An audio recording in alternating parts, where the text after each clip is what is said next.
السلام عليكم، كنتمنى ان شاء الله تكونوا في افضل الاحوال. اليوم غادي نقترح عليكم وصفه الكب كيك كيجيو لذاذين بزاف ناجحين مع جميع اسرار نجاح الوصفه. فخليكم معايا نشوفوا المكونات والطريقه ديال التحضير. نبداو على بركه الله بذكر المكونات.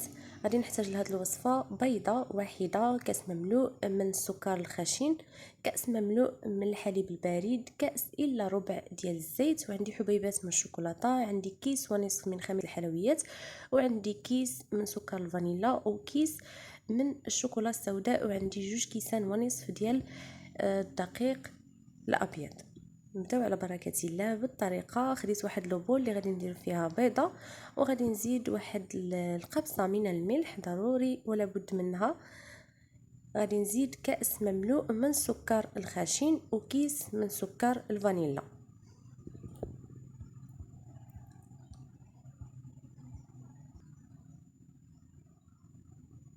صافي هنايا كناخذ الطراب الكهربائي وكنبدا نطرب المكونات ديالي جيدا حتى كيتلون عفوا كيتغير اللون ديال البيض وكيولي لنا اللون ديالو ابيض كما كتلاحظوا معايا.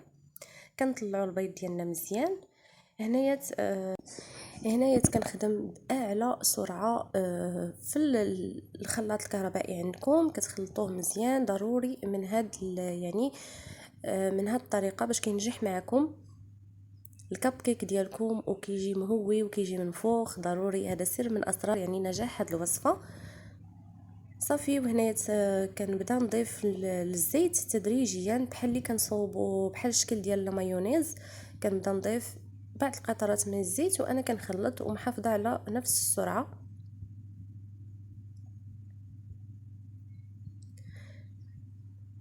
كنستمر بنفس الكيفيه كما كتلاحظوا معايا. صافي وانا كنخلط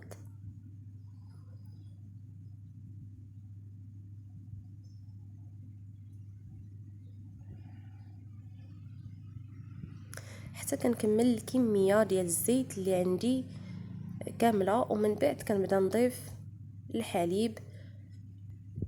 صافي في هذه المرحله ممكن انكم تنقصوا السرعه ديال الخلاط وكنبداو نضيفوا الحليب تدريجيا غير باش ما كيطلعش فينا. صافي هنا كما لاحظتوا معايا نقصت السرعه ديال الخلاط. صافي هنا كنستمر عادي جدا، كنقص السرعه وكنكمل بطريقه عاديه.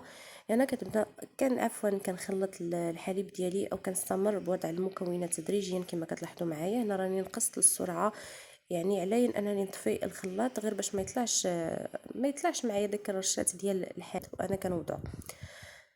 صافي هنايا كما كتلاحظوا معايا غادي نخلط المكونات جيدا.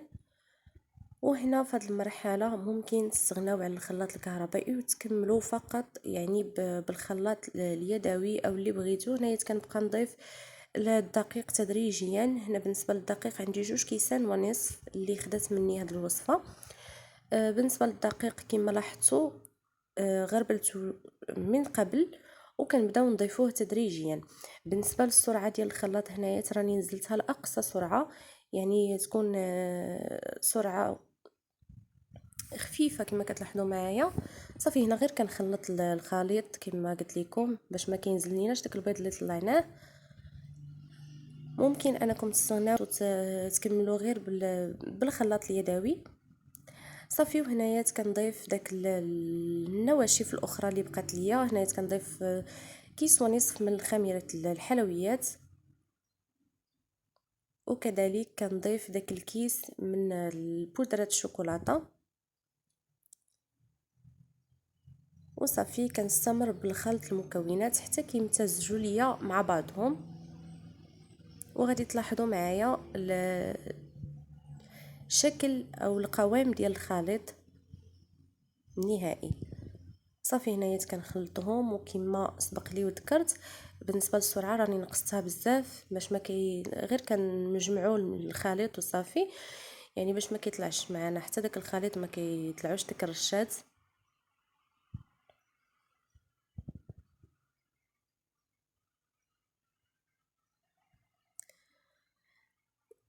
في هذه المرحله ما كنكمل كنضيف واحد الملعقه كبيره من خل، وهذه من بين الخطوات اللي كتنجح هاد الوصفه هذه. كيجي الكيك ديالنا او الكب كيك كيجي مهوي وخفيف من الداخل وزوين بزاف. ضروري انكم تطبقوا هاد الخطوات كما كنعطيكم تدريجيا كما كتلاحظوا معايا في الفيديو. صافي كنستمر في خلط الخليط ديالنا، وغادي تشوفوا القوام ديالو بعد قليل. وهذا هو شكل نهائي او القوام ديال الخليط ديالنا. كما كتلاحظوا الخليط ديال الكب كيك ضروري انه كيكون ثقيل شويه، ماشي بحال الكيك العادي.